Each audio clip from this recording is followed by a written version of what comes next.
Good morning. It's a Sunday morning and a wonderful day. And it's 10 o'clock a.m. Pacific Standard Time. And we've been working with our SMF Pro Trading students on Sunday morning, just as we did yesterday. And we're going to talk about the history of Goldman Sachs and the history of leadership stocks and what role that they play in, but also more importantly, is that they're forward looking because you see the leaders have a way of tipping you off as to what the market, the broader market, and individual stocks will kind of follow suit to the leader.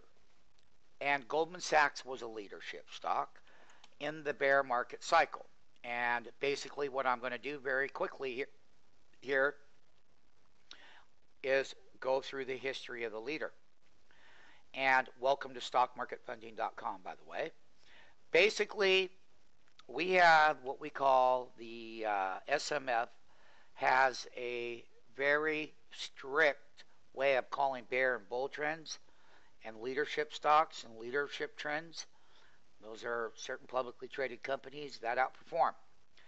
When we were going down the hill and the 10-week moving average got all the way down here, when Goldman finally, the 10-week moving average on Goldman finally flattened out, it was what we call the SMF qualifier, a bull trend qualifier.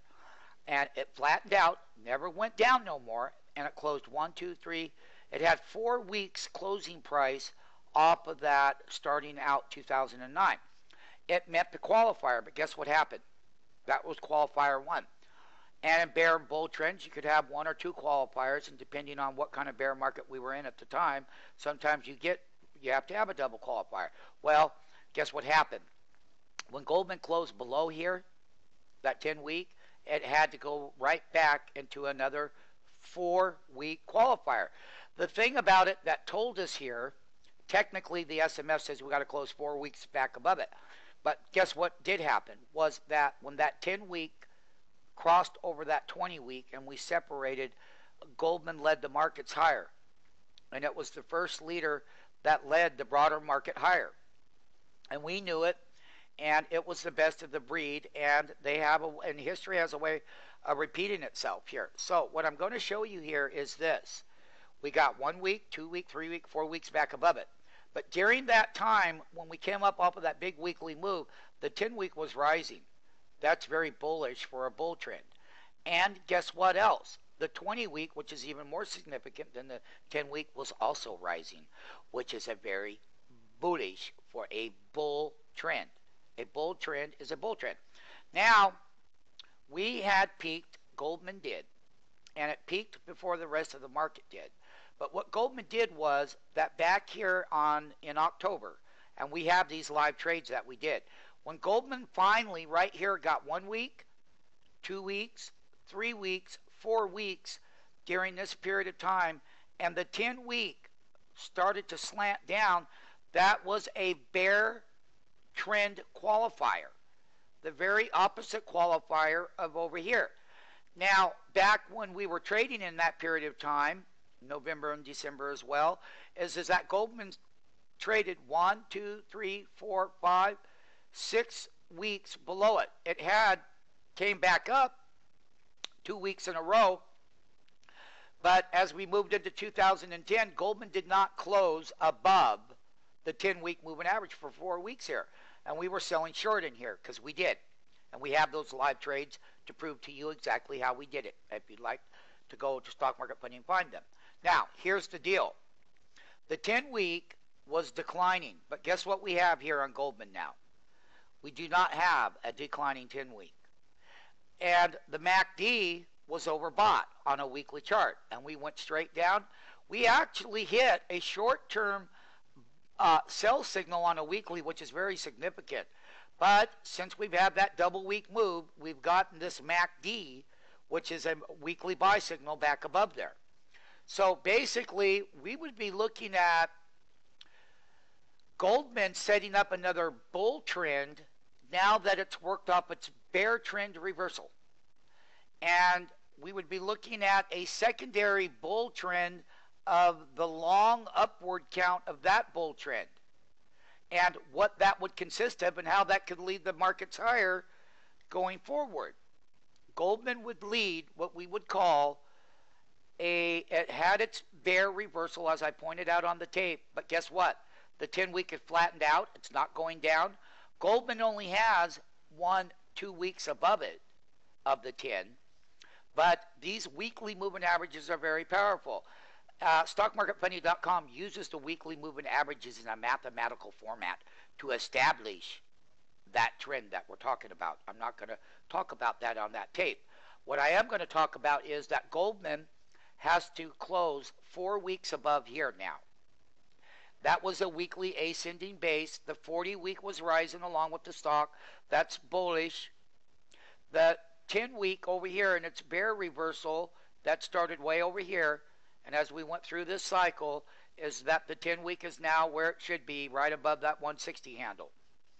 And we're above the green line. A 200-week is very significant.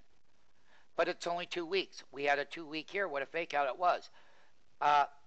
We will not call a bull trend yet, but it's going in that bull trend environment. And for me to say it's 100%, we would still stay disciplined to 4-week closing price above the 10-week. And if the 10-week starts to come up and crossed over that red line, the 20-week, boy, that means that Goldman could lead these markets even higher. There are certain stocks that back over here, Goldman went down first, but guess what? The tech sector didn't go down right away, and a lot of other stocks didn't go down right away.